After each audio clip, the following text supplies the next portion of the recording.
Di nava kampên Penaberê Rojavayê Kurdistanê de guhdan muzîkê tê kirin.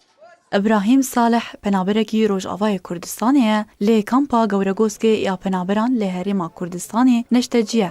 Di temenekî piçûk de xwe fêrî sazê kiriye û niha di nava vê kampê de beşek ji mala xwe xistiye dukanek ji bo fêrkirin û çakkirina amêrên muzîkê.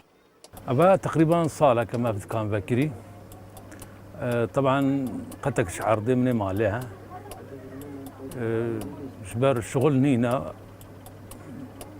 والبردة كيف عامل مثلا موسيقى ردهات من الأورجيت خست طنبوري باغلمي عودي جنبشي وكرديوني وأز مثلا طنبور عجت صالحين معودات صالحين كمانيش كستي.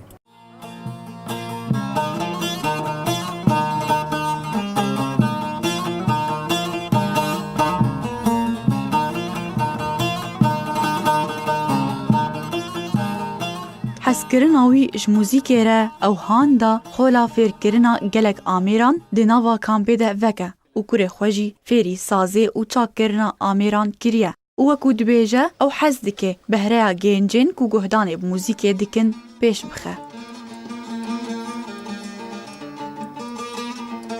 محل دا دورات عبتكن دورات أورجي بن طنبوري باغلمي جنبشي عودي كرديوني شخوا كرديون فيدي تقريبا نينا وأباك شوا كوري منها يعني باغلمي طنبوري اللي تخي جنبشي اللي تخي عودي أورجي يعني تشتات السرملي ما ممكن نجبر يعني تشتاك مادي جات خوازن مثلا خورتن رابن انه هن درنا مثلا الواميزن انه والله افشكي دهات يا سايك شوا مبراكي خو علمان دورجي دا بيشامن حتى نهاجي نافو دنجيها.